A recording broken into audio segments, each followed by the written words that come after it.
जिस तरह जीवन एक सत्य है, ठीक उसी तरह प्रत्येक व्यक्ति को ये भी भली भांति पता है कि मृत्यु भी एक ऐसा सत्य है जिसे कोई जितना मर्जी झुठला दे, परंतु इसे बदला नहीं जा सकता। कहने का अर्थ है कि जिसने इस पृथ्वी पर जन्म लिया है उसे एक न एक दिन अपने प्राणों की आहुति देनी पड़ती है। इस बारे में हम में से बहुत से लोगों ने कई बार अपने बड़े बुजुर्गों से कहते सुना होगा कि मृत्यु के बाद मनुष्य शरीर की आत्मा 13 दिनों तक अपने घर में रहती है। मगर ऐसा क्यों? इस बारे में क्या किसी ने सोचा है? अगर नहीं तो चलिए आज आपको इससे संबंधित जानकारी बताते हैं और जानते हैं कि आखिर क्यों मृतक शरीर की आत्मा 13 दिनों तक अपने घर में भटकती रहती है। साथ ही साथ ये भी बताएंगे कि 13 दिनों तक मृतक के नाम का पिंडदान क्यों किया जाता है। बता दें कि गरुड़ पुराण में इस बारे में विस्तार से बताया गया है। गरुड़ पुराण में बताया गया है कि जब किसी व्यक्ति की मृत्यु होती है तो यमराज के यमदूत उसे अपने साथ यमलोक ले जाते हैं। यहाँ उसके अच्छे और बुरे कर्मों का हिसाब होता है और फिर 24 घंटे के अंदर यमदूत उस प्राणी की आत्मा को वापस घर छोड़ जाते हैं। यहाँ उसके अच्छे और बुरे कर्मों का हिसाब होता है और फिर 24 घंटे के अंदर यमदूत उस प्राणी की आत्मा को वापस घर छोड़ जाते हैं।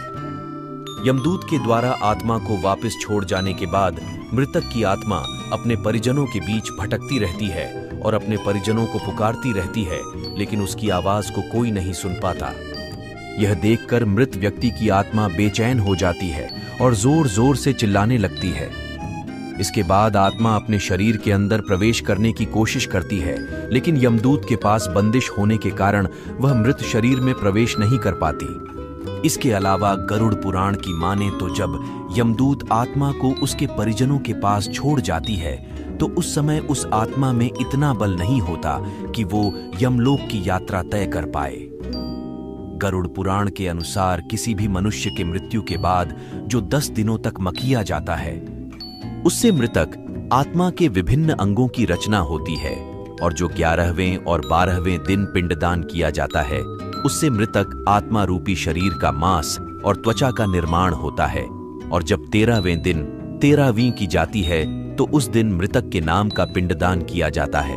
उसी से ही वो यमलोक तक की यात्रा तय करते हैं, जिसे पूरा करने के लिए उसे 12 महीने यानी कि 1 साल का वक्त लगता है। इतना ही नहीं, मान्यता के अनुसार 13 दिनों तक मृतक के नाम का किया गया पिंडदान उसके 1 वर्ष के भोजन के समान होता है। पिंडदान न किया जाए तो क्या होगा? इसके अलावा बता दें, अक्सर लोगों के मन में यह सवाल भी जरूर आता है कि अगर किसी मृत व्यक्ति के नाम का पिंडदान नहीं किया गया तो क्या होता है। तो दोस्तों, आपको बता दें कि इसका भी वर्णन गरुड़ पुराण में किया गया है। जी हां, जिस मृतक व्यक्ति का पिंडदान नहीं किया जाता, यमदूत उसे 13वें दिन जबरदस्ती घसीटे हुए यमलोक की ओर ले जाते हैं और मृतक व्यक्ति की आत्मा को इस दौरान काफी कष्ट उठाना पड़ता है। इसलिए हिंदू धर्म में मनुष्य की मृत्यु के बाद 13 दिनों तक पिंडदान करना आवश्यक माना गया है। इसके अलावा आपको बता दें कि 13वें दिन परिजनों के द्वारा मृतक व्यक्ति के नाम का जो भोज करवाया जाता है, अगर वह कर्ज लेकर किया जाए तो मृत व्यक्ति की आत्मा को शांति नहीं मिलती।